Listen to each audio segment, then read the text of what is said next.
আসসালামু আলাইকুম আমার প্রিয় বন্ধুরা। আশা করছি সবাই ভালো আছেন। আমিও ভালো আছি। চলে আসলাম নতুন একটা রেসিপি নিয়ে। আর এই রেসিপিটা হচ্ছে টক ডাল।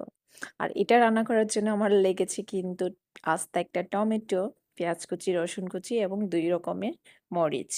আমি এখানে লাল সবুজ মরিচটা এড করেছি। আর আমি এটাকে ফুটিয়ে নিব ততক্ষণ পর্যন্ত যতক্ষণ না এটার পানিটা শুকিয়ে যায়। আমার ডালের পানিটা একদম শুকিয়ে গেছে। সুন্দরভাবে লাড়াচাড়া করে নিব।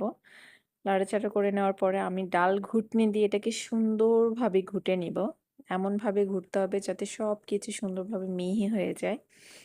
আমি এভাবে ঘুরতে, ঘুরতে এখন দেখতেই পাচ্ছেন খুব সুন্দরভাবে এটাকে একদম গ্রেট হয়ে গেছে। এরপর আমি একটু পানি গরম করে নিব। ডালে যে পানিটা এড করব সেটা আমি কুসুম গরম পানি করে নিব। এখন আমি এড করে দিচ্ছি কুসুম গরম পানি পরিমাণ মতো।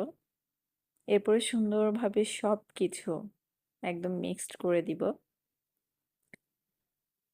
তারপরে হচ্ছে জাল হতে থাকবে।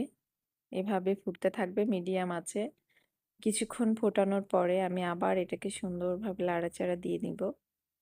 আসলে ডাল যতক্ষণ পর্যন্ত ফুটিয়ে রান্না করবেন তত টেস্টটা বাড়িয়ে দেয়। এখন এড করে দিলাম ধনেপাতা। ধনেপাতাটা এড করে দেওয়ার একটাই কারণ হচ্ছে এটা হচ্ছে ডালের টেস্টটা আরো দ্বিগুণ বাড়িয়ে দিবে। গরম ভাতের সাথে এরকম একটা ডালের রেসিপি হলে আর কিছুই লাগে না। আমি এখন হচ্ছে তেলে দিয়ে দিলাম। তেলে দেওয়ার পরে ফুটানো মানে বলক আসা পর্যন্ত আমি এটাকে হচ্ছে রান্না করব। থ্যাংক ইউ সো মাচ ধৈর্য সহকারে আমার ভিডিওটা দেখার জন্য। অবশ্যই সাথে থাকবেন, লাইক, কমেন্ট করে শেয়ার করে দিবেন। সবার প্রতি আমার আন্তরিক শুভেচ্ছা ও ভালোবাসা। এভাবেই পাশে থেকে যাবেন। ধন্যবাদ সবাইকে। আসসালামু আলাইকুম।